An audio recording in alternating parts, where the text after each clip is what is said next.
Great TV horror brings more than just jump scares. It immerses viewers in characters' lives and mindsets. So it's no surprise fans say some horror shows were completely ruined by a frustrating final episode. Based on the novel series The Southern Vampire Mysteries by author Charlaine Harris, HBO's True Blood was a major success, running for 7 seasons. The show features a world where vampires exist publicly with the help of synthetic blood, which inspires other supernatural creatures to emerge. In the middle of the paranormal action is Sookie Stackhouse, a telepathic server caught in a bad romance with vampires Bill Compton and Eric Northman. In the final season, vampires are ravaged by a worldwide virus, while Eric confronts the source of the synthetic blood, the Yakanomo Corporation. In the series finale, Sookie helps an infected Bill stake himself after Eric dismantles the corporation. The story flashes forward 4 years, with Eric heading a company that provides a new synthetic blood that cures the deadly virus. Sookie is married to a new, unnamed character and is pregnant with his child. For a show that had so long embraced its campy premise, True Blood ends on a bland note that forgets to have fun. The final injustice is, after waiting seasons to see who Sookie ends up with, seeing her with no established character at all. True Blood ends with a misdirect, which is always vaguely insulting to viewers so invested in the characters and the relationships. Lucifer had a fervent fan base that saved it from cancellation on Fox, with the show moving to Netflix for its final 3 seasons. The Prince of Darkness grows tired of reigning in hell and relocates to Los Angeles, assisting the local police department as a consultant. As Lucifer connects with humanity, he strikes up a romance with police detective Chloe Decker. Lucifer's presence on Earth leads to heightened supernatural activity, with the fallen angel taking on divine enemies menacing him and his colleagues. After confronting the forces of heaven and hell across the series, the final antagonist is Vincent Lemecq, a French mobster. What the Lucifer finale lacks is that grand sense of scale that the series felt it was building towards for several seasons. This baffling choice in a closing adversary is followed up with Lucifer choosing to return to hell rather than remain on Earth with Chloe and their daughter Rory. Though Lucifer is changed by his time on Earth, the show feels a bit too full circle with its narrative. For 8 seasons, audiences watch serial killer with a heart of gold Dexter Morgan prey on the violent criminals of Miami. A genius forensic technician, Dexter channels his secret bloodlust to target those who have escaped punishment from the legal system. This lethal side hustle as Miami's most murderous vigilante pits Dexter against other devious killers, often resulting in deadly games of cat and mouse between them. While dispatching these bloodthirsty criminals, Dexter hides his violent double life from his family and co-workers in the Miami Police Department. The final season of Dexter offers a lurid, uneven story, particularly for Dexter's adopted sister, Deborah Morgan, and the way she handles learning her brother's secret. Deborah's questionable plot trajectory ends with Dexter euthanizing her in a hospital after she becomes brain dead from a surprise stroke. As his personal life crumbles, Dexter fakes his death but resurfaces working in Oregon as a lumberjack under an assumed name. The ludicrous way for Dexter to escape the consequences of his actions and abandon his young son split fans, who widely derided the finale. 8 years later, the revival series Dexter New Blood rectified this reviled ending by giving Dexter a far more fitting and definitive send-off. The CW's longest-running original scripted series, Supernatural, finally came to an end with its 15th season in 2020. The show centers on Sam and Dean Winchester, 2 brothers who battle all kinds of monsters that threaten to overtake the world. Across the series' lengthy run, the Winchesters take on everything from Lucifer to the 4 Horsemen of the Apocalypse, preventing literal Armageddon. The final season ups the ante by pitting the Winchesters against a vengeful god who is prepared to eradicate all life on the planet. After defeating God in the series' penultimate episode, the Winchesters look forward to creating their own future, free of divine manipulation. The series finale focuses on an anticlimactic fight against a vampire coven, with Dean killed in an offhand manner to boot. In a flash forward, Sam reunites with his brother in the afterlife after passing away from natural causes.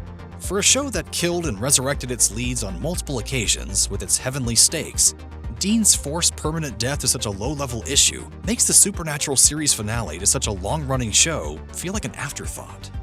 Premiering in 1990, Twin Peaks grew into a surprise success, embracing the narrative eccentricities crafted by creators Mark Frost and David Lynch. FBI agent Dale Cooper investigates the small Pacific Northwestern town of Twin Peaks after local homecoming queen Laura Palmer is murdered. She's dead, wrapped in plastic. Dale descends deeper into the supernatural elements influencing the town, including the malevolent entity known as Killer Bob. The finale to the second season ends on a major cliffhanger, with Bob possessing Dale as he laughs maniacally. Lynch left Twin Peaks early into production on its second season, with the season seeing a noticeable loss of direction shortly thereafter. After solving Laura's murder midway through the season, something Lynch and Frost didn't want to do, the overarching story grew meandering and bizarre, culminating in its abrupt finale. Lynch publicly disowned the second season of Twin Peaks, and like many fans, was thoroughly dissatisfied with the ending. The 1992 follow-up movie Twin Peaks Fire Walk With Me, which Lynch did direct, was largely a prequel and didn't resolve the cliffhanger. To give the story a proper sense of closure, Lynch returned to Twin Peaks for a revival series on Showtime in 2017, 26 years after the original series finale. In an era when wholesome sitcoms like Leave It to Beaver were ruling the airwaves, The Twilight Zone made its mark as the medium's early foray into the dark and twisted. Created by Rod Serling, the original iteration of the anthology series ran for 5 seasons, from 1959 to 1964, with each episode covering a standalone story. From whimsical fantasies to intense horror-driven tales that embrace the macabre, The Twilight Zone was an early pioneer of genre television. The final season saw a change in producers behind the scenes that noticeably affected its quality, including the show's series finale. The last episode of The Twilight Zone to air was The Bewitchin' Pool, a fantasy about children who can escape from unhappy homes through a magical swimming pool. Running heavy on schmaltz, with a flimsy premise and uneven pace, the episode is among the worst in the series. The last episode technically produced for the series is An Occurrence at Owl Creek Bridge, which aired 4 months earlier.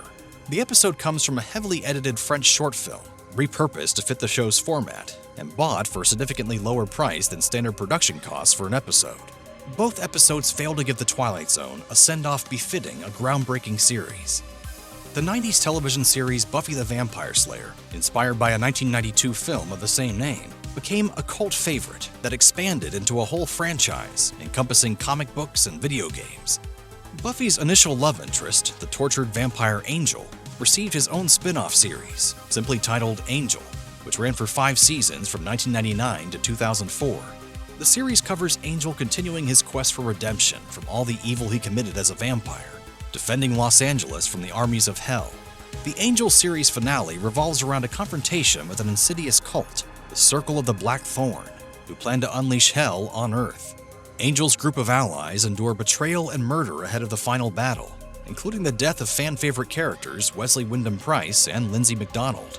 However, the big battle that Angel and his friends prepare for is never actually seen, with the show ending as the heroes charge into the fray. The showrunners defend the finale to this day, explaining the lack of payoff suggests that the fight is truly never ending for Angel. But this feels like a cop-out. The low-key killing of Lindsay by one of Angel's associates rather than Angel himself, after years of shared antagonism, is a real letdown. The popular daytime soap opera Dark Shadows started as a gothic romance that quickly veered into supernatural horror with the introduction of ghosts, vampires, and werewolves. The paranormal hijinks escalate when vampire Barnabas Collins is freed from his coffin, with actor Jonathan Frid quickly becoming the star of the show. Dark Shadows aired from 1966 to 1971 and spawned an entire wave of merchandising, not to mention 3 theatrical features. Though Barnabas eventually overcomes his vampirism and receives a happy ending, Dark Shadows continued without him, ending the series with a decided whimper. Frid grew tired of playing Barnabas, and fearing typecasting, declined to continue the undead role in early 1971. This complicated not only plans for a sequel to the movie House of Dark Shadows, but also the future of the television series, which was still very much on the air. For its final months, the narrative took a detour to an alternate timeline version of the Collins family in 1841. Though the supernatural elements remain, they are considerably downplayed, with the story leaning more into romantic intrigue. Dark Shadows was canceled in April 1971, with the narrator providing closure to the outstanding plot lines in the Rush series finale. The X-Files has the dubious distinction of providing 2 separate entries to the canon of terrible series finales, but will consolidate it into one. This is a shame, because The X-Files was an early success for Fox and inherited the crown from Twin Peaks for network horror television. Sorry, nobody down here but the FBI's most unwanted. For a franchise that defined an era and spawned 2 feature films and 2 spin-off shows, The X-Files whiffed with the finale of its original run, And though the revival series initially started with promise, reuniting FBI agents Scully and Mulder to investigate paranormal conspiracies, it fell apart with this final season. The 9th and final season of the X-Files' original run placed Fox Mulder on trial for exposing a government conspiracy involving a predicted alien invasion. Spending too much time with its courtroom drama centerpiece and the forced return of the villainous cigarette-smoking man, the finale feels incomplete. The revival series ends on a worse note, killing both the cigarette-smoking man and former protagonist Monica Reyes in an offhanded, anticlimactic way. More bizarre, Scully explains to Mulder that their son William was actually an implant, while announcing she is pregnant with her and Mulder's first true baby. This undercuts years of in-show mythology for a fake-out, with no current plans for a proper resolution.